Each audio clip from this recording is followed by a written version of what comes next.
Okay, hello everyone, and welcome back to the Walter Rodney Seminar Series here at the African Studies Center at the Party School at Boston University. I'm Mark Storella, the director of the ASC, and we're delighted to have with us today Dan Connell, who is a kind of extraordinary and I would have to say almost legendary expert on things related to Eritrea and Ethiopia. We'll say more about him soon as I introduce him. But before we get to that, I would like to first just remind everybody that we have a full schedule of events at the African Studies Center this semester. For those of you who are students, or for those of you who teach students, the Foreign Language and Area Studies scholarship applications are due on February 13th. These are lucrative scholarships. And folks who are graduate students or undergraduates who are interested in studying African languages absolutely should make sure that they take advantage of this opportunity. So go on our website and you'll see all you need to see about how to apply for that. On February 6th, we will be celebrating Black History Month with Boston Public Schools Alana Network with a film screening. On April 8th, the BU and Africa Research on Tap will take place. And that will be a cooperative venture between the African Studies Center, the School of Public Health, and the Center for Global Development Policy. Is that correct? CGTP? Global Development Policy. I think that's right. So that should be fun, and we'll feature some graduate students, but also some of our professors presenting their material, their research in rapid fire format. On April 11th, there will be an African film in the classroom called Bamako by Abderrahmane Sissiko. I'm sorry if I mispronounced that. So please be ready to join that if you would like. We also have a full schedule of Rodney seminars. You can see that as well on our website, but I just want to say that after this one, we're taking a little bit of a break and coming back on March 18th with Abel Amado on anti-colonial nationalism in Portuguese Africa and the language question. There'll be a lot of talk about the language question, I think, this semester. On the 25th of March, Christopher Graham will be here talking about Echo Villages Revisited, the role of the media, political ideology, and public opinion in greening Africa, a hot topic. I'm sorry for that. That was a bad pun. My apologies. I'm very excited on April 8th. We will have Christine Shaka here. And she will be presenting on Ethiopia and the art of cross-cultural exchange. This is connected to an exhibition at the Peabody Essex Museum, which I think we were all very excited about. So it'd be a great way to learn about it by seeing the curator of that exhibition here and then going out there to see it. Our very own Josh Castillo will be here on the 15th of April, navigating Lingala. Oh, language is back again. Linguistic capital, political power, and social mobility in Congo Zaire. And we'll close out the semester with Cécile Formont, History and the Fetish, the Del Commune in Kisi as historical object. I have to admit, I'm not sure what that really is about, so my ignorance shows through on that one. And that will be on April 29th. Have I missed anything else on our schedule that we're really excited about? Not right now. We may come up with a thing or two as we go along. As is our tradition here, we will let folks who are in the room introduce themselves. We'll go around and then I'll introduce our speaker and the floor will be his. Could we start here and maybe go this way? My name is Maddie and I work here at the African Studies Center. Thank you. My name is Stephanie. I'm a BU alum. I graduated in 2021. Welcome. Survivor. Yeah. My name is Bertha. I'm also a BU alum. I'm Thomas. I'm a senior at BU. I'm Misfin. I'm part-time lecturer at the Party School of Studies. I'm Erin. I'm a junior here at BU. Parker Shipton. I learned from my students in anthropology and I'm in African Studies here at BU. And now the next speaker will tell us about something more interesting. Jim McCann, Professor Emeritus of History and African Studies, long engagements with Ethiopia, from revolutions to whatever the speaker's going to speak about today. And a long association with me. Okay, and I will introduce now our speaker, Dan Connell. Dan is, as I said, I think a little bit of a legend. He is a lecturer, has been a lecturer in journalism, and is a journalist as well. And somebody who, if you'll permit, and please correct me if I have this wrong, someone who's really been out there as a journalist, being in places that are sometimes dangerous and often fraught with conflict. Somebody who's really close to people on the ground and has written about this extensively, both in articles and in books. His two most recent books, I hope I have this right, are Against All Odds, a chronicle of the Eritrean Revolution, is that correct? And also a historical dictionary of Eritrea, where he is one of the arguably top experts in the world, I think. We are very proud that he is a research affiliate here at the African Studies Center. He's worked throughout his life on themes that are always close to democracy and to social justice issues and how those issues affect politics and life of the people who are influencing developments in various parts of the world. You can learn more about Dan Connell by going to his website at danconnell.net. That's DANCONNELL.net. And today he's going to be speaking on one of the hottest topics around Ethiopia. And he is speaking from recent experience, having late last year visited the region. And we're going to hear an update based on those recent experiences there. His subject is Ethiopia in crisis, from war to peace and back again. Dan, I hope that did you proper justice and didn't make too many mistakes. Oh, you did. Thank you. Please correct me if I have. Nope. And we'll hand the microphone over to you. Thank you very much. It's a pleasure to be here. I've had an affiliation off and on with the center since the 1970s, almost as long as Ethiopia. So it's been a very productive relationship too. When I visited Ethiopia in October and early November last year, it was 2 years, or it had been 1 year since Ethiopia's federal government and the regional state of Tigray agreed to a peace to end a civil war, at least, that had devastated both sides. What I found was that deep-seated ethnic rivalries and personal ambitions threatened to unravel the fragile peace and set the stage for more conflict. The situation has not improved. At stake is Ethiopia's unity, and in fact, the stability and shape of the whole Horn of Africa, which is already a battleground for competing regional and geopolitical interests. A key driver of this crisis is Eritrea's authoritarian leader, Isaias Afwerki, his long-held ambition to dominate Ethiopia and the Horn, a goal that has been repeatedly blocked by the Tigray People's Liberation Front, or TPLF. This latest part of his obsession with extinguishing that organization says a lot about what Ethiopia is going through now and what it's likely to go through in the future. Erstwhile allies against a military dictatorship that they overthrew in the 1990s.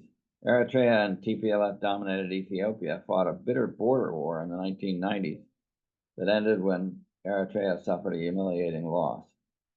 This was followed by an 18-year standoff, punctuated by occasional confrontations, before Ethiopia's new government reached out to Eritrea and gave him an opening to make peace while ganging up on the TPLF. In 2020, he and Ethiopia's new Prime Minister, Abiy Ahmed, who had won a Nobel Prize for this, along with special forces of another ethnic state, Amhara, launched a new war to reduce Tigray and its people to destitution and destroy TPLF once and for all. When the war ground to a stalemate in 2022, and Prime Minister Abiy agreed to a ceasefire that left TPLF in place, Eritrea couldn't accept that and didn't go along with it, didn't sign it or agree to it. Isaias eventually turned on Abiy and allied with the Amhara militias known as the Fano, to which he offered training in arms as they began a guerrilla-style war. Meanwhile, PM Abiy has been waging another counterinsurgency within his own home state, Oromia, and several lesser conflicts in other states. The third round of negotiations with the OLA, the Oromo Liberation Army, in a year broke down in November, adding to the Prime Minister's challenges as Ethiopia teeters on the verge of bankruptcy, mainly from the wars. And no coincidence, this came also as he raised the specter of another war or his desire to get a port. In fact, he said at one point that he was fighting or would fight for Ethiopia's inalienable right to the sea. Most people interpreted this at first as taking a shot at Eritrea's port, Assab, in the southern part of Eritrea. But he surprised everybody in the beginning of this year with an announcement that he and the Somaliland government had made an agreement to give him basically 20 miles, I think, or 20 kilometers, I'm not sure which, of land on the seacoast there to build a port for Ethiopia's new navy. That no other country has yet recognized Somaliland, and there is a claim by the Somaliland head of, I don't know whether you call him a head of state, the head of Somaliland anyway, that he promised recognition. That has not been resolved yet, but it started a conversation, punctuated a conversation already underway in Ethiopia that's going in very dangerous directions. Eritrea's intervention, though, in the Tigray war has been a main issue in this whole situation. It started the downward spiral, and it's there that I focus my attention. So November 2nd marked the first anniversary of the cessation of hostilities agreement between the federal government and Tigray, negotiated in Pretoria, South Africa, that nominally ended a suffocating siege and a brutal 2-year civil war. The agreement also promised a resumption of emergency humanitarian aid, the reopening of communications and other services, political solutions to outstanding issues, and accountability for war crimes. The Tigrayans weren't celebrating when I was there. When I asked people what they wanted most or needed most, they had a simple answer: food. We're hungry. Tigray's economy had been devastated. Farms and factories were plundered, health facilities and schools looted, and crops destroyed. A third of its 6 million people were homeless, and many faced starvation. But little of the promised aid, a year after the peace agreement was signed, had reached the people, due both to the lingering effects of a wartime embargo enforced not only by the federal government, but by Amhara militias, again, the Fano, and to a corruption scandal involving officials and military officers at the highest levels that resulted in a shut-off by USAID of all aid to the region, or to Ethiopia as a whole. Ending this standoff would be critical to avoiding a repeat of the devastating 1980s famine. And somebody had said something earlier before we went on line here about the 1980s famine. People there were talking about a repeat. The second most often need cited was getting back their land, large swaths of which remain occupied by forces from Eritrea and the Amhara state. The latter had ethnically cleansed much of what the Tigrayans claim is western and southern Tigray, and altered their demography by dispossessing Tigrayans and resettling Amharas, based on claims dating to the 1940s, and arguments that the TPLF had driven Amharas out of the lands there in the 1990s. As a result, over 1 million displaced Tigrayans are now crowded into ramshackle camps for IDPs, internally displaced people, hastily set up in schools and other buildings abandoned during the fighting. I visited a couple of these when I was there, and I'll talk about that. For their part, the Eritreans, now the spoilers in a rapidly shifting realignment, were in enclaves that straddle the mountainous Tigray border at key junctures. Now, the Eritreans always have gone for high ground to defend or to set themselves up for offensive action. They did this in Djibouti, and there was a fight over that little mountaintop.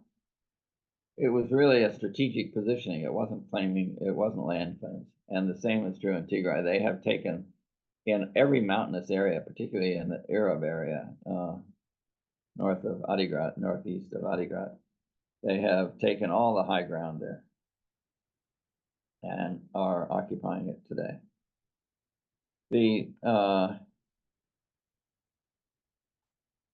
They're also present in western Tigray, along with the Amharas, whom they're training and arming as they turn their guns on the federal government and the Amhara state government, which is aligned with the PM, significantly widening the conflict. This has turned into the most intractable aspect of the overlapping crises within Ethiopia today.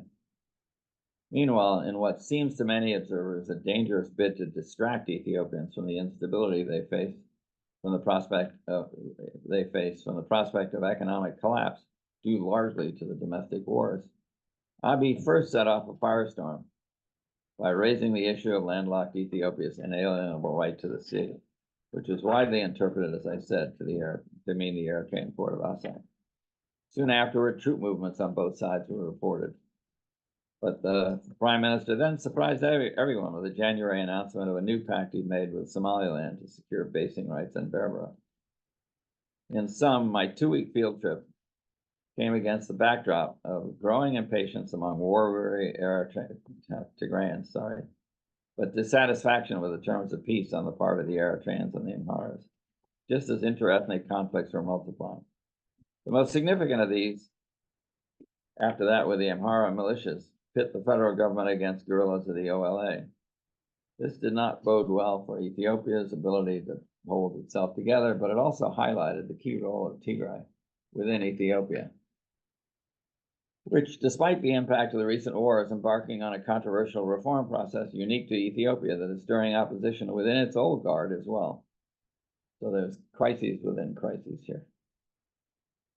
Tigray now is a kind of island of stability, but under the surface, it's also roiling with political differences. There were a few tenuous bright spots in November, however, and I think you would ask me if there's anything good going on. First, ending the federal embargo on Tigray quickly resulted in the restoration of basic services like communication, transportation, and banking, though cash and fuel remained in short supply as a result of the nationwide economic challenges. Second, as noted above, the Pretoria Agreement called for steps to disarm and demobilize the Tigrayan resistance, a loose alliance called the Tigray Defense Forces, the TDF. And there was progress on this, though mixed. The TDF gave up most of its heavy weapons, demobilized 60,000 of an estimated 250,000 fighters, leaving it an operational force of lightly armed but battle-hardened soldiers. Thus, it was positioned to act as a law and order force within Tigray, absent an alternative, which is the case now as the federal army is largely pulled out of Tigray to deal with the other conflicts. Nevertheless, the prevailing sentiment in Tigray was that most people did not want to be part of another round of fighting. They did not want to participate in anybody's war. On the political side, there had been also breakthroughs. Despite misgivings, the TPLF yielded control of the state to a new interim regional administration as required by the Pretoria Agreement. It was then and is now headed by a relatively young 47 TPLF reformer named Getachew Reda, who took charge while I was there. Among his first acts was to name the highly respected General Saad Khan, not a TPLF member, by the way, his VP. Later, he fired a half-dozen ineffective TPLF administrators, stirring anxiety among those accustomed to being judged on the basis of loyalty, not job performance. There was pushback, but Getachew resisted successfully. In doing so, he demonstrated his independence from the old guard and increased his support from a population eager for change. But at the same time, he set in motion a campaign by TPLF hardliners to reverse this. It's unclear how this will play out. So what I learned, I put together a report on this that I started with 2 lengthy sections from people I interviewed. One was the Catholic bishop of Tigray diocese, Tesfa Selassie, bishop excuse me, Abuna Tesfa Selassie. And I want to read you at least part of what he said. I don't know how we survived. I was taking diabetic tablets, but I had to give my reserves to people who were dying in front of me, thinking I would get some from an NGO. But then I lived 2 months chewing on the leaves of the betel leaf tree. It was hell on earth. Christmas Day massacres in villages as people were celebrating. My clergy being dragged out from church with their vestments on, taken from the altar with bomb threats. My cousins had to keep 2 bodies in their compound until 3 months ago because they dared not bury them while the community remained occupied. For over 2 years, imagine the mother, father, siblings walking around the bodies of their family members. And I was driven out of my cathedral, surrounded by big guns. There was an Eritrean officer with a radio walkie-talkie. No, he's talking mostly about what Eritreans did to the Catholics. And all inside were his soldiers. After shelling our seminary, they came into this compound. The chapel was completely demolished, so we had to do our funeral services in an open field. They kept us alive, but there was cruelty beyond imagination. So many killed, and I cannot adequately explain the enormity of sexual violence, the gang rapes, women thrown out after use like objects. In our own convent, the orphan girls were raped. It was a genocidal war as the deaths surpassed 1 million. It was the biggest active war on the planet. So what happened?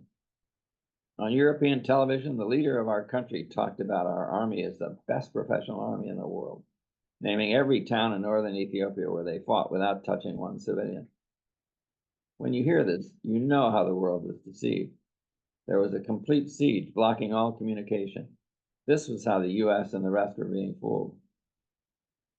But the US, the Europeans, the Chinese, the Russians, they all have satellites. I know they knew. Then came another round of fighting, and finally another absolutely destructive round last year, just before the Pretoria Agreement. For that, we're grateful for the Tigrayan leadership, political and army, who were supported by the popular religious leaders in Tigray's civil society who call for peace. Because Tigrayans and Eritreans know what war is, and they were fed up, disgusted with what has been lost in these wars. We told this to the religious leaders and elders from Ethiopia who came to Mekelle, but they never returned. And afterward, the political leaders refused to accept our call for peace. We are grateful to the mediators that these guns stopped, but this is not peace. Look, over 1 million IDPs are now living like nomads. Do you think peace will come if it continues like this? We can't give up without justice. The occupiers need to leave to the constitutionally known border areas. People should return home. Mind and heart should be engaged in rebuilding their lives again. We have an exercise on the ground for this in the villages. We have been working in post-conflict settlement, peace building, and border areas and communities for many years. I'm sorry, change the subject here. If somebody is killed from one group by another, there's a process for how you avoid further bloodshed. First, you need honest elders that both sides can accept as intermediaries, and the case is given to them. They go back and forth with negotiation. At the end, it's important that the people involved come to an understanding of the solution for peace settlement. Then they tie the criminal with a rope, and they bring both sides together with religious leaders present. Next, they bring the guilty person to the clan of the family who had lost a family member, and they ask them to cut the rope and free him. Afterwards, they kill an animal and eat together. They sign an agreement. Sometimes they intermarry to strengthen the reconciliation. This is how it goes. It's not to kill again.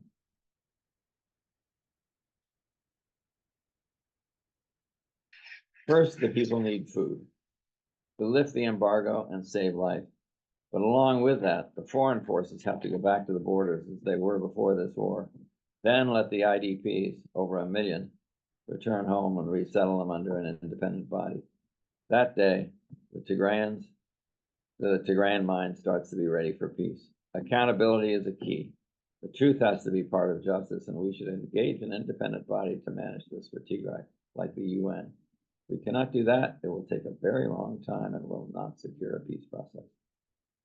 And still there are crimes of sex and violence, of abduction and taking by force. Killing is happening now, especially in the Arab districts along the border that are occupied by Eritrea. Something has to, that Arab area, if you know Tigray at all. The Arabs were the area that was first met missionaries from the Catholics in France back in the 1850s, I believe. And they negotiated an agreement to convert the Arabs from the Orthodox Church to the Catholic Church, largely by offering them a minister, a priest, who could do weddings and funerals at will. But that's another story. And still, and many schools are closed, so no education is taking place. Officials calculate that over 2,500 schools in Tigray cannot give educational service now, which denies it for 2.2 million children, according to an estimate by the IOM, the UN's International Office of Migration. The day real peace comes, my diocese is ready with psychological trauma. Well, he's offering a project. I also spoke with the Tigray Vice President, Saad Khan Gebretensai, and he gave me a longer response, which I'm not going to read all of. But he echoes what the bishop said. We went into November 2022, the Pretoria process, on good faith, assuming that our partners will honor their part of the deal. To be fair, some of the agreements have been done, and some have not, he said. For example, I know the Ethiopian government has raised the issue of our performance on the DDR, but we were very clear in Pretoria that demobilization and disarmament of our combatants will be done in conjunction with complete withdrawal of non-ENDF forces, which has not happened. And it has to be done in conjunction with the security requirements of Tigray. Another issue is unfettered humanitarian access. There was some humanitarian assistance, but after the international community raised the issue of corruption, both the Ethiopian government and the aid agencies were saying they have to do their distribution themselves. We said, okay, no problem. You can go ahead and do whatever you want. The Prime Minister didn't agree. We have done our part of the rectification of the aid distribution, which was a very minor part. The third element of Pretoria which is essential for us, is what the Ethiopian government calls contested areas. That I've already talked about, southern Tigray and western Tigray, so I'll skip it. Except that the Prime Minister, when he said he accepts this, he says, let's conduct a referendum. The issue of a referendum has not been raised in Pretoria. If it is going to be raised, it has to go through the constitutional process. This is the refrain you hear from Tigrayans all the time, of course, because they wrote the Constitution. If it is going to be raised, it has to go through the constitutional process. It has to go to the House of Representatives. Then the issue has to come to the regular administration from the locality. Then there's a whole process of conducting a referendum. It has to follow the constitutional order. Basically, what the Tigrayans are calling for is a referendum whose the people who vote in the referendum have to prove that they were there before the war. The Amharas, of course, reject that because they claim that they were ethnically cleansed earlier in the 90s. So the issue of what date you use is for who qualifies is crucial.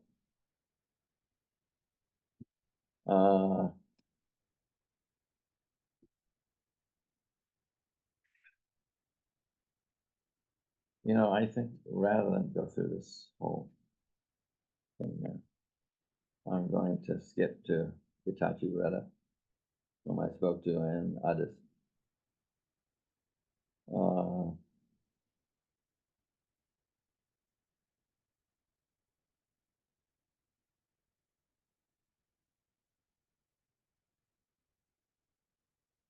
By the way, I also met with the heads of three small opposition parties in quotes. They make up something they call the Alliance for Radical Change. The change they seek, of course, is the replacement of TPLF. But when I spoke with them, they were unable to cite any programs that they did with people. When I asked, what do you do? They said, we mobilize. What do you mobilize with or for? We mobilize. I took the time with them because they represent a segment of the urban intelligentsia and draw support from the universities. I suggested to them also that they might do better in setting up a project with the IDPs to demonstrate what they could do. if they were in power. And the Tigray authorities appeared to accept that. So I'm interested to see whether that happens. But in Shire, I met with the Norwegian Refugee Council area director and his staff, who briefed me on the situation. And then I went out to two of the camps, one in Shire in a school, and the other in a place called Endabaguna. I don't know if you've heard of Endabaguna, but it's down the road from Shire on the way to Gondar. And it's now occupied pretty much by the Amhara, at least the civilian areas. Endabaguna itself was the headquarters for the UNHCR registration center for refugees. Refugees were taken there and then they were assigned to camps and sent out. It's now an IDP camp. People are crowded into the offices of the UNHCR. Some big offices are sectioned off with tarps for families, so you can get 6 or 8 families in a smallish room. It's really an awful existence, but it's all they have. In Addis, I also met with Eritrean activists. Eritrea, by the way, I am banned from, and I have been since 2002, for criticizing the president for his human rights practices. He doesn't like to be criticized any more than our last president does. But there are opposition groups operating in the diaspora, some of which are operating in Ethiopia. There are 14 of them that these activists were trying to get together into a coalition of people. They included the 2 most influential media services, alternative media services, ERISAT, which is based in the US, and Asina.com, which is based in London. They have a website. Both organizations also broadcast by satellite into Eritrea. And they're approaching 2 global social movements, Yakal, which in Tigrinya means enough, and the Brigade Namidu. The latter is a new group that's targeted the regime's fundraising base in the diaspora by disrupting the annual PFDJ. That's the party of record in Eritrea, the only legal party. They target the festivals in Europe, North America, and the Middle East, where large amounts of money are raised, unaccountable money, I should add, for the government. And by campaigning against the 2% annual diaspora tax, the regime demands from expatriates to prove their loyalty and retain access to relatives and to their own personal records. So if you want a high school record, diploma record, marriage certificate, you have to be paying a tax. I also met with U.S. and European diplomats with interest in stability and peace, and several analysts and others from other sources, partly to gather information and perspective, and partly to describe and advocate the recommendations listed in the final section to my paper. I want to just go through this, and then we can talk about it. First of all, a major stumbling block to resuming humanitarian aid has been the donors' insistence on oversight after widespread corruption was revealed last spring and food aid was suspended. After I left, a short time, they agreed to a compromise, and aid has been officially started up again, although Tigrayans now say that there's some that's gotten in, but very little and not nearly enough. There was actually a BBC piece this morning that said something about this and suggested that they were facing a crisis similar to the 1980s. The dispute over western and southeastern Tigray is a more difficult challenge. As I said, the Pretoria Agreement calls for it to be resolved through constitutional means, which Abiy has interpreted to mean a referendum, but Tigrayans balk at, as I said. This issue desperately needs mediation. Among the possibilities is requiring voters to prove residence on a date prior to the war, including refugees now in Sudan and IDPs in Tigray. an idea that most Amharas reject unless it also includes people of Amhara descent who lived there prior to the 1990s. Determining who is eligible, as I said, and making the endgame acceptable to all parties are keys to moving forward. One solution might be to redefine the region as a kind of mini state similar to the cities of Diradao and Addis, which are multi-ethnic and accommodate different populations with both representation and protection. Whether this would work can be debated, but the outcome has to be one that incorporates the needs and identities of both Tigrayans and Amharas, one that provides credible guarantees for the rights of minorities and a federal system that has given lip service to this, but in practice has been a winner-take-all system. This is the most complicated and explosive issue and will take time to work through, but resolving it favorably would be a major breakthrough for Ethiopia as a whole. What is needed most is a viable roadmap to get there and support for it from all parties. Another critical issue is ending Eritrean occupation of Ethiopian territory. One way to approach this would be through the Algiers peace agreement of 2000 that was drawn up at the end of the border war, the 1998-2000 border war that Eritrea and Ethiopia fought. Ethiopia's failure to accept the Boundary Commission's decision set up under the Algiers process has long been Isaias's rationale to claim that Tigrayans, who held power for almost 30 years without settling the boundary issue, remain a threat. Though both Isaias and his shadow foreign minister, Yemeni Gebrab, have admitted the war was never about borders. Yemeni actually said that straight out to me. So they used the border issue to hit the Ethiopians. For his part, Abiy accepted the 2002 decision in 2018 when he first came to power. The Tigray IRA should be urged to do so too, but aggressive international mediation on this is badly needed to strip Isaias of his excuse from world war, though realistically other action is critical of Eritrea's interventions and interference across the region are to be curbed. Sanctions on individuals have had no noticeable effect, as have economic measures. As Isaias's grip on the population allows him to demand endless sacrifice, while fear prevents domestic protest. Those who might do so in another situation leave instead. His main vulnerability is the support he receives from the diaspora, which is estimated to make up a third of the country's overall revenue, all of it unaccountable. Government action to halt the collection of Eritrea's 2% diaspora tax, as Canada and others have done, is one way to do this. Another is to block the PFDJ, the People's Front for Democracy and Justice, from organizing its lucrative fundraising festivals as several European states did in 2023, after Eritrean opposition protests set off violent responses. In this context, it's important to support Eritrea's growing alternative media and to fund emerging coalitions of democracy and peace activists. Meanwhile, modest support is necessary for projects that lay the groundwork for peace and reconciliation, such as that done in border communities by the Catholic Diocese of Tigray and its Interfaith Initiative. That's my trip. So I turn the floor over to questions. Okay, well, that was a rather sobering presentation.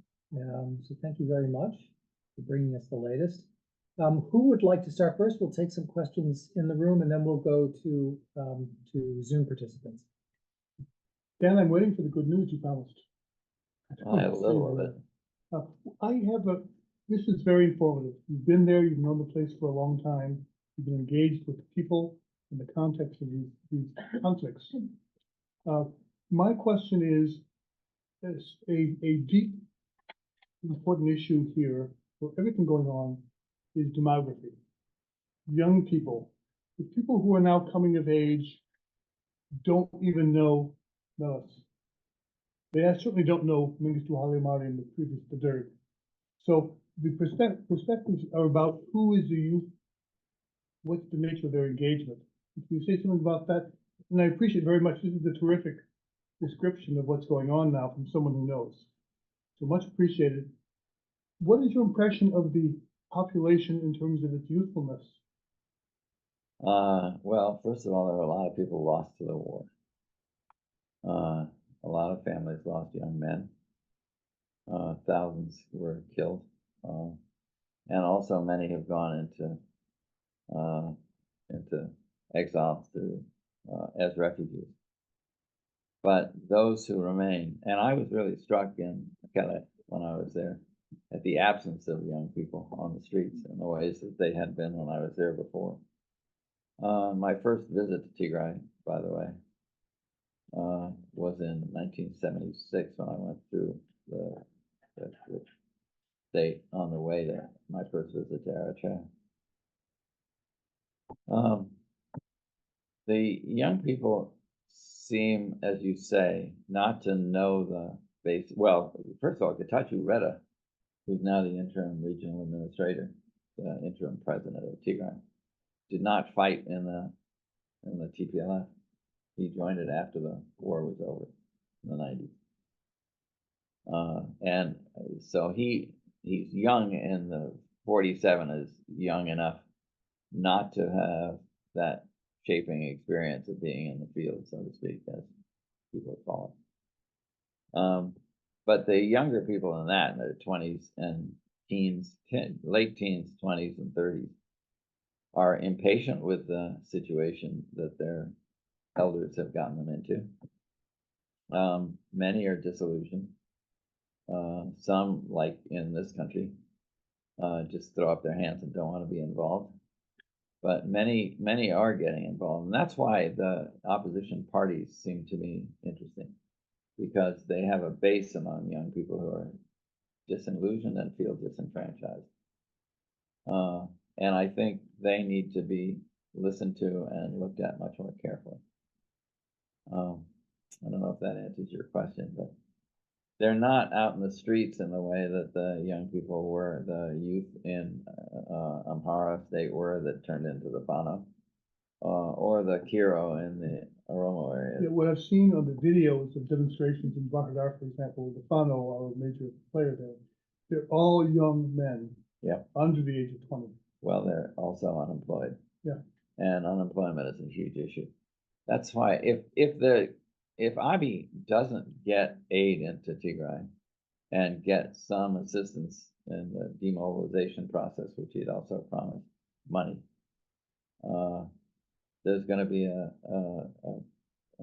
critical base for resisting the government there and resisting its efforts to negotiate with the federal government. Now, most of the sentiment in the younger people tends to revolve around Tigray getting its independence from Ethiopia. So if this festers, this issue will rise a little bit more seriously. So. And is that a recipe for even bigger conflict? Well, it's a recipe for conflict in the area. I personally don't think that Tigray is viable as a state, but people are talking about joining with Eritrea at some level, which is a bizarre notion after what the Eritreans did to the Tigrayans. But, you know, it's amazing what people can put aside and deal with in the interest of something else, some bigger project. Okay, thank you. Who's next? Yes, please. And please identify yourself. Yeah, my name is Mesfin. I'm an Ethiopian. Actually, I'm from the Tigray region. Ah. And as I mentioned earlier, I teach here at BU. So thank you for the presentation. I think because I also closely follow the situation in that area. I fully agree with most of the points that you have presented. So thank you so much. My question, you mentioned about the redefinition of the contested areas around Woodkite. I don't think Tigray will accept this because actually I'm not a Tigrayan. I did also some research in that area.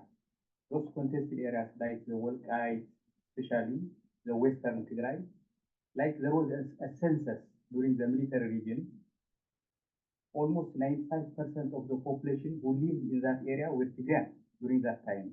And there was another census in 1994. It was exactly like that. And when the Ethiopian constitution was drafted in the beginning, the primary criteria was the residential areas of those ethnic groups in that area. So, okay, if you think that this will happen, how do you think that this will solve the problem? In the first place, Tigray will never accept this solution. You mean having a mini, kind of a political entity that's not another regional state? Yeah, if it happens like that, then how this will address the Tigray's question? Well, I'm not proposing anything because this is for Tigrayans to work out. But I think I can say without a doubt that whatever solution is figured out, it has to include much stronger protections for minorities. And if it's Amhara minorities in a Tigray area, or it's Tigrayans in an Amhara area, there have to be protections. And that, I think, was the biggest weakness of the Constitution and its implementation up until the war. Okay. And my second question is, finally said Tigray, I mean, of course, when you say Tigray is not a viable state, of course now it's a regional state. So will you clarify that point? That was I don't see how Tigray could exist as a country by itself without any access to the sea and in a situation where it can be embargoed like it is today by the Amharas. The only way into Tigray now is through the Afar state. And if the Afars turn on Tigray, then there's no way. So I think it would be tricky to do it as a separate state. That's my main concern. Okay, who would like to go next? Yes, please. Thank you so much, and thank you for the good briefing. You are? I'm Mbalkacho from basically from Ethiopia. I'm here just for the next 2 months, just with my family. Back at home, I teach law, and I also works with the real estate and the likes on this piece. Okay. Building, complete framework, and the likes. So I saw on your website, so that I decided to join you guys. So I'm very much to be here, very much happy to be here, and I'm just wanted to raise some issues, and the first one is how do you see like even the political figures and person there in Tigray, like you mentioned. Now it is already the leader is Getachew Reda, and there are also the senior people personnel. Yeah, and I was there before it, and we hear that the conflict and the kind of rival among the political leaders there and the people, and it was very difficult for them just to handle and at least to lead and to meet the expectation of the public, and especially the youth who actively engaged in the war and the conflict. And how do you see that? Even we have seen many statements both from the ancient government as well as from the party that is the first question is that one, and I'll be back. Okay, that's a big one to start with. Well, you're talking about a movement that really built the administrative structure of modern Tigray. And there is a reform effort going on coming out of the people in the IRA to separate the party from the state. And there's an old guard within the TPLF that say, no, we built this state. We're not going to be separated from it. so that's a tough one. I think if they're gonna go forward, though, they have to agree to step back a little bit as a party. And there's a big fight going on. People talk about it as the battle of the Getachew sometimes. Getachew Asafal versus Getachew Reda. Getachew Asafal, if you know who these people are, was the former head of security in Ethiopia. And there is also Debretsion I met with when I was there. I've known Debretsion for years. He is sort of the softer edge of the TPLF. So there are differences among them. There are some who are also out of Ethiopia who have a voice. You probably know what I'm talking about. And they're not happy with this at all. So I think the question is, how far will this go and how will it be resolved inside the movement? That's critical for moving forward. You asked me where there's a hopeful sign. I think there is a chance that if the Tigrayans can sort this through as a movement and party, they will set an example for the rest of the country. They're already in a situation where if these little parties would work with them, they could have a coalition style that is unlike anything Ethiopia's ever really had. It's always been one party at the top. And now the TPLF dominates the administration, the regional administration, by sheer numbers. So that, but they have invited the opposition parties to cooperate with them and to collaborate in the governing of the state. So far, these parties have said no. I think that they're making a mistake in doing that. I think they should get into this and try to show in some way what they stand for. And if they can, then we have a new kind of politics. So, what's your second question? Okay. And my other question is like especially about the information. Like you said that you met with like some officials from the Tigrayan part and even the Tigrayan activities. And is this something like if you met with the officials from the federal government just to triangulate the information, the data you've gathered? And one is that, and the other one is you have said that like especially the contested area, that the area is Wilkag area, one of the contested area. And of course, my brother also mentioned about the some historical issues, especially with regard to that area. You said that it is occupied by the Amhara forces as well as the Assyrians. Of course, for me, for the Amharas, since it is like the region, non-sovereign region, the federating region, they have covered by the constitution of the country, and they have no kind of some viable solution for this states, just to make peace between the two regions and the people and the conducive environment. But how do you see even the viable solutions for this issue? And the most difficult one is with the Athenians. Now, intervening in the affairs of the sovereign state is still occupying some investigation, some parts of the country. So what would be the solution for the lasting solution for this, not only for that, but also just to stabilize the region. This country considering as one of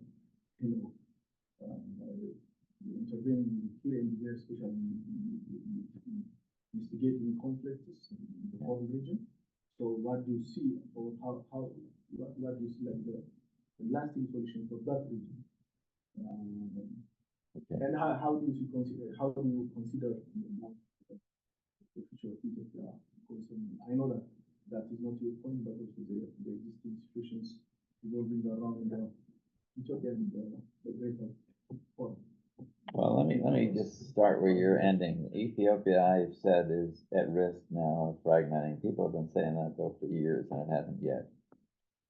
So it could weather this like it has weathered many storms before. But Abiy is caught in the middle now of so many different conflicts that he's got to focus on in some way to settle. And I think it has to start with following through with Tigray, because he's got an agreement with Tigray, and if he doesn't follow through with that, how can anybody else believe him? So that's one issue. I think the Eritreans are really, as you said, and as I think I said too, the spoilers in this situation. I've known Isaiah since the 1970s, and he has always had his eye on Ethiopia. He, I think, got into this relationship with Abiy because he saw it as a way into Ethiopia for Eritrea to be the influential force, and for him to get more influence and power. He wants power in the region. He sees Eritrea as a kind of base to build from, and not an end in itself. So with that attitude, I think he, as long as he's in power in Eritrea, it's going to be difficult to get somewhere. I think you have to find a way to contain him in the meantime. I think, as I mentioned, the funding is one place he's vulnerable. The diaspora is getting fed up with this. The people in Eritrea are very fed up with the war, just as the Tigrayan people were.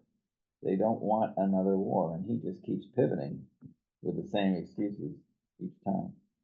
The TPLF is out to destroy us, while they've been rendered so badly hurt and impoverished that they aren't really a real threat.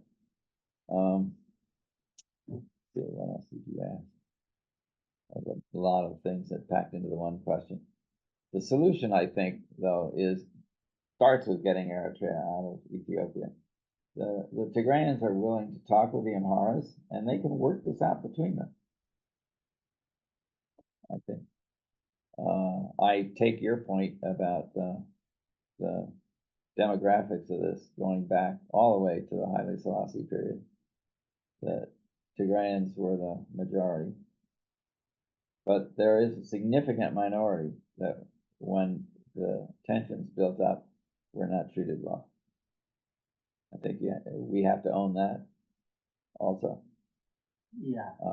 And that has to be dealt with. That's why I say I think the most important issue is redrafting. Maybe the Constitution has to get amended to give more clear rights to the minorities for representation as well as protection.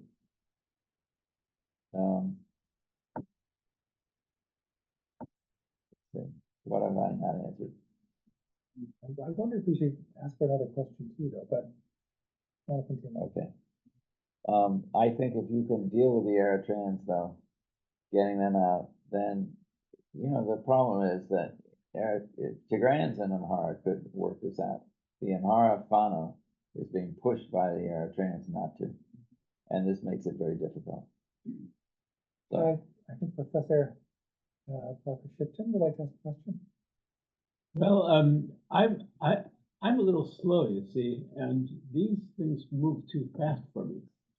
I approached the recent article in the London Review of Books that was attempting to bring us up to date on what the hell's going on in Ethiopia and Tigray and Eritrea and everything.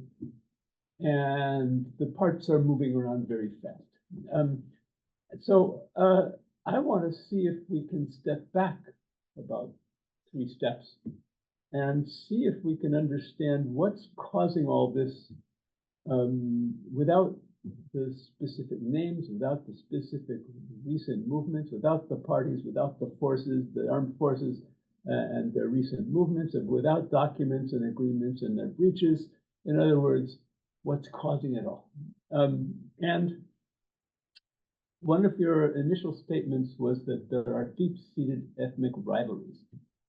No doubt, but I don't see those as a primary cause of violent destruction and killing and raping and all that. People can live with people of other ethnic groups and identities if they're not fighting over something. So is it about land and population and the relation between population and land? There just isn't enough land and enough of what land produces to go around, so people are fighting about that. Is it about, therefore, birth ratios and escape valves lacking in immigration? That is, people too dense a population for the land's ability to support them, and they aren't able to move out when they want to.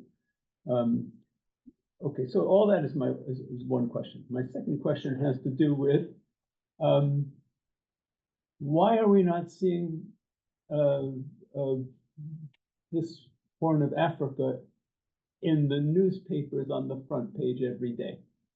Why are we not seeing Darfur on the front page every day? Why are we not seeing Myanmar on the front page every day? Why are we only seeing Palestine, Gaza, etc. on the front page every day, and usually covering the top half and often, where is Africa in our news coverage? I know you've been making a lifelong purpose, it sounds like, of bringing it up and making sure that the world knows about it. Why don't we know both more about what's ultimately causing all this and what's going on there? Well, what's ultimately causing it? I don't know how to answer that one specifically. It's not an easy one. There are pressures on the land. I don't think that that's the issue, though. I think the land can support people. It can support people in different ways than it has. If everybody was a small farmer, it might not, because there are too many people to have small farms. But there are ways to do it now. In Tigray now, most of the things that they had developed for people to work, to earn money, rather than to farm, have been destroyed in the war by the Eritreans. They overran factories. You should see the buildings in the factories. They're all wrecked inside. The seeds were destroyed for their crops. Crops were burned that were in the fields when they came through. So there's a systematic effort to impoverish the Tigrayan, and they succeeded. Now there are probably too many people to feed if everybody's trying to feed themselves. But I think that the situation you're describing is one that there are ethnic tensions in the country that can be resolved easily if people want them and have the ability to do it. There are demagogues in each case who are stirring it up and using it. So there are Oromo demagogues, there are Tigrayan demagogues, and there are Eritrean demagogues. There's one in particular, the president. Which also agrees with what the article was saying in the London Review of Books. Okay. I don't know. When I became into power, there was great hope, of course, for everybody. But he lost a lot of support along the way from not producing, from hopping from one situation to the next. And I think he may still be the only person who could pull Ethiopia together, but he isn't doing it right now. So I don't know where that's going to go. So it sounds like it goes back to individuals. Well, I'm afraid I think that individuals are playing a big role, and Isaiah Saporki is playing the biggest. So. Okay, thank you. On the media. Pardon? Oh, the media. Media. Yeah, why is Africa not in the war? That's a whole different issue. That's the Gaza situation and the Ukraine are in the news every single day. Gaza deserves to be there, I think, for sure. But these are the issues that are important to the U.S. interests in the area, and that's where the interest comes from the media. Ethiopia pops in every so often. Abiy, again, played a big role in keeping Ethiopia out of the media because he wouldn't allow the media into the areas that were being covered. And that's kicking back. in unfortunate ways. Eritrea, of course, doesn't allow journalists at all. So nothing gets out from there.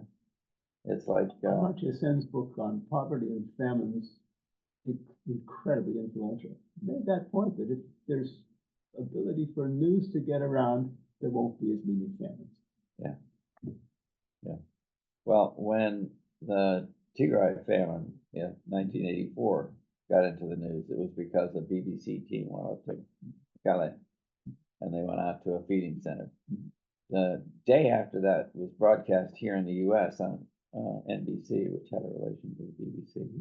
I was the head of a little agency called Grassroots International, which had been in Tigray and Eritrea for years.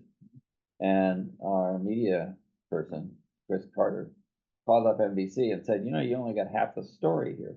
This is a political situation. You're looking at famine as if it were all caused by drought. It's caused by the fact that no food is getting to the countryside where the drought is affecting people. So they come into the towns for the food. We can take you there. So they took, and we took an NBC crew and also a couple of people from the Globe, including Stan Grosso, into Tigray to witness the exodus of people and the famine. And suddenly it was in the news, and then you had We Are the World, you know, all of it. But you had to get pictures of it and stories. So some of this is about the blocking of media into areas. Some of it's about the understanding that you have to get real stories from people. So it's entitlement, not just economic entitlement, but political entitlement, but moreover, there's informational entitlement. Yes, there is. That's a very good point. Could we go to the folks who are on Zoom? Sure. We have at least a couple of questions. I could read them, but great if you want to speak up yourself. First would be Ellen Messer and then Tim Weiskel. Ellen, are you still there? Yeah, I'm here, but I'm perfectly okay with your reading it because it might actually be recorded better. Okay, now I've got to go back and get to it, which I will. Ellen asks, how might cash crops like coffee that reportedly provides 1/3 of government revenues or sesame be organized to influence peace dynamics? Well, these are crops more in the south than in the north. So I don't think they would have much of an effect on the Tigray situation. But the opportunities for farming, for agriculture, as a way of generating food and money for people in Ethiopia rests largely in the south. The land is better there. The land could be used for a lot of better things. Unfortunately, past governments, including the TPLF, have made agreement with the Saudis and others to get access to land because they need the land to produce for food for them. So this is about international politics as well as local. There are also, as I mentioned earlier, overlapping struggles going on in the area between the regional powers like the Emirates, the Saudis, the Iranians, the Turks, and others. And then there's the geopolitical thing with China, Russia, and the US on top of it. So this is a complicated situation, and the longer the situation remains unstable at the base, the less chance Ethiopia has of controlling the outcomes. And certainly in the economy, that's also true. Okay, thank you. Ellen, a follow-up at all, or is that fine? Well, I was just thinking at the influence that some of the anti-slavery, some of the other social movements have had on trying to influence government processes. I certainly take your point that the agricultural crops I'm thinking of are in the South, but I'm just curious whether there's any other kind of political dynamics that could be developed through these cash crop these cash crop emphases. I honestly haven't paid too much attention to that because it didn't have to do with the areas I've been focused on. On Ethiopia as a whole, I think you're right. It could stabilize the situation. But then Ethiopia has to have control over the land, and it has to be used in a way that really benefits the country and also the region that it's in, because that's an issue in a federalist political structure. Yeah. So, Okay, I hope we can continue to communicate around these issues. Thank you. Okay, thank you. Tim Woiskell has actually a related question. Can you go ahead?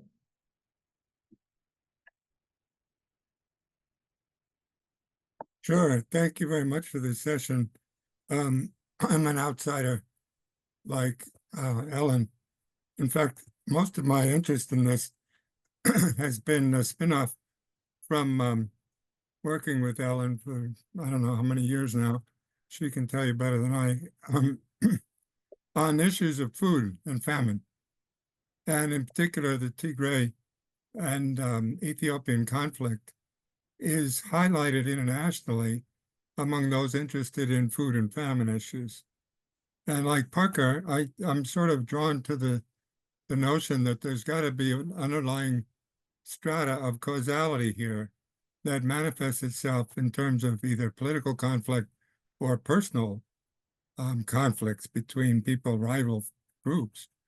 This is partially ill-informed, but partially informed by people who've been PCVs in the area and who worked there for years and years and who felt the same thing was happening back in the 60s and 70s when they were there as Peace Corps volunteers.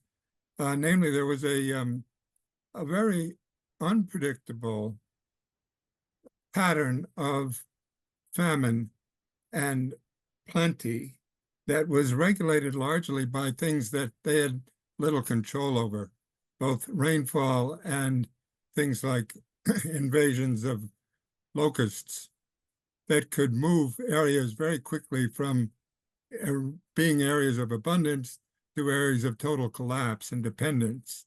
It goes back, I suppose, even centuries before that. But the fact is that that kind of cauldron of uncontrollable and unpredictable food supplies will lead to political conflict no matter where you find it, whether it's on the the Chinese plains and the rice harvests or anywhere that's subject to that radical transformation of an ecosystem within days, quite literally in a locust plague.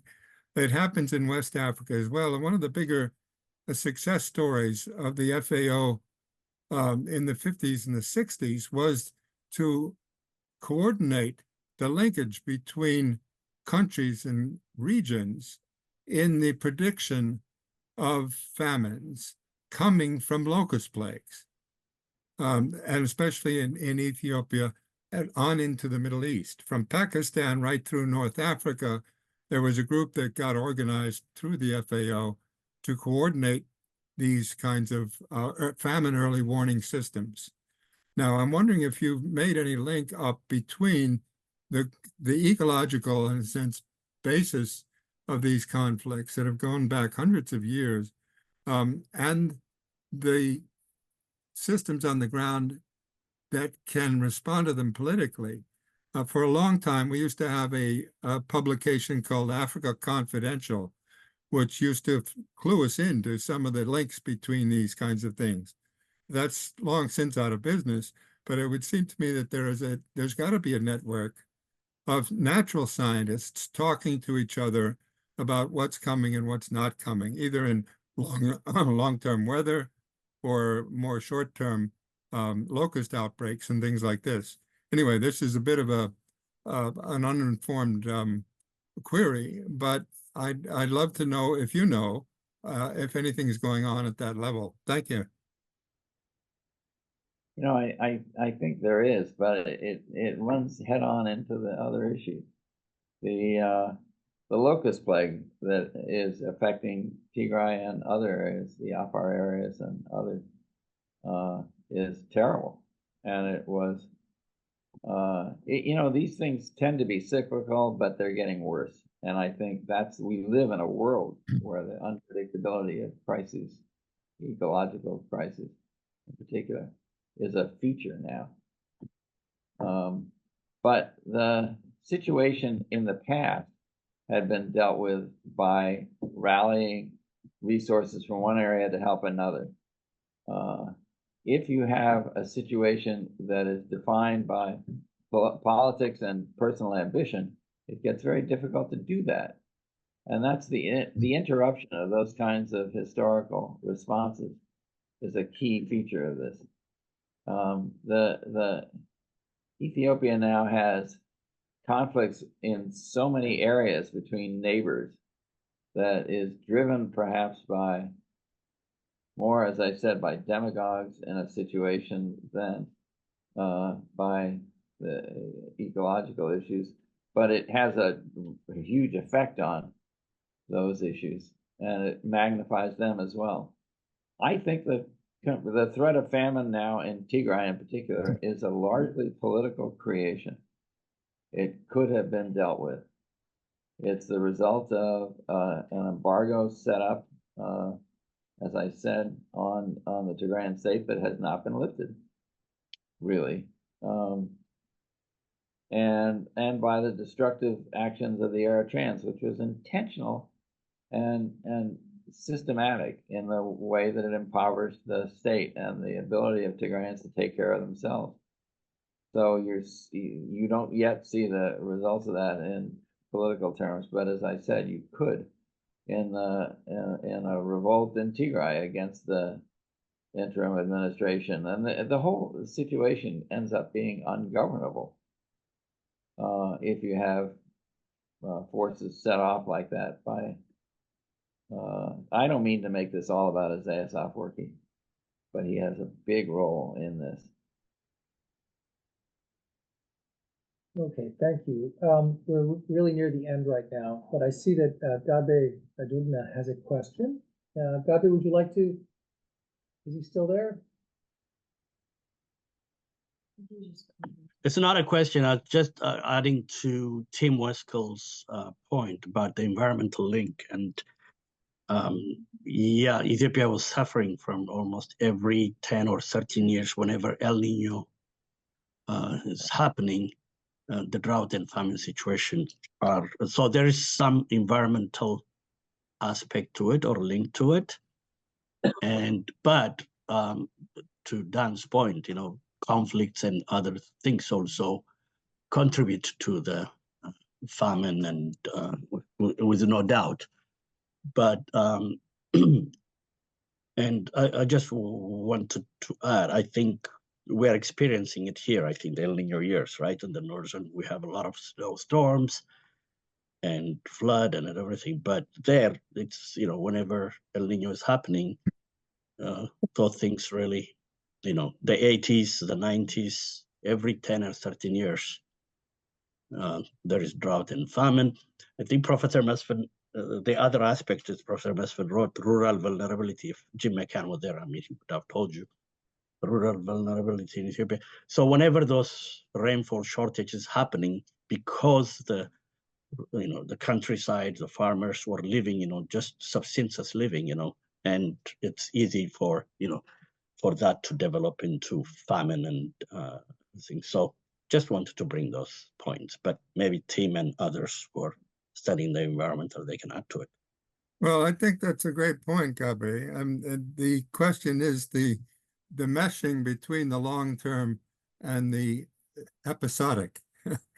And there have been efforts to do that in such a way in the scientific community, that is to get beyond decadal projections, for example, and to arrive at something. We're seeing this kind of thing, as you say, in the north at this point. There have been talk of these atmospheric rivers emptying their complete load of tropical rain in the Los Angeles area, as much as an inch an hour of rain, right? This is not something that's going to go away. On the contrary, every one of the scientific reports for the last 20 years has emphasized that what's going to happen is an increase in the frequency and the severity of anomalous weather events, which trigger things like locust plagues, right?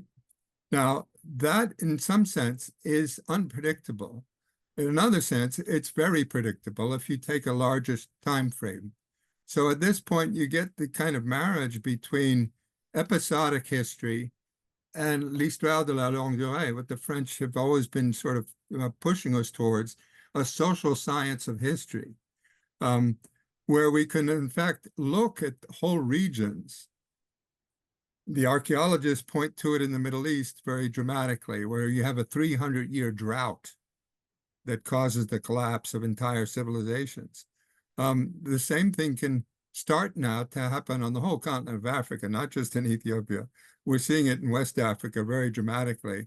I'm sorry to see that Fallou just left the session there, because it's happening now in Senegal and the entire Sahel region of West Africa. And it would seem to me that there'd be a fertile area for scholars in Africana all over the continent to start thinking about long-term trends in Africa's political history here, because no one nation state, no given regime can cope with this on their own, but we're going to be seeing it so dramatically throughout the rest of the continent as well very shortly. Thank you so much, though, for raising all these issues. And I think we're right at the end of our time right now, so we could give you the last word, the first word and the last word. That's the right way for it to be. I wonder myself about if there are any prospects for outside intervention that might help under these circumstances. We had the Pretoria Agreement, didn't get things done very well. Well, we still have the Pretoria Agreement sitting out there. And as I said earlier, I think getting that up and running and following through on the promises there would be enormously important. I think the international community can play a huge role in that. One, pressuring the people on the ground to get into it more and to follow it up. And two, to supply the food and the issues and to deal with the issues that people raise. To put themselves out there as potential mediators, for example, in the dispute over lands, and to get food into Tigray and other areas. The Amhara area is in need as well, so that these issues then can be separated out and dealt with one by one instead of all coming at the same time. Okay, very good. All right, I'm afraid that we are just about out of time. And so I want to thank our presenter today, Dan Connell, one of the top experts in this region and someone who has firsthand experience. Hearing you talk about meeting with leaders back into the 70s, we're still on the scene, is really something to hear. Yeah.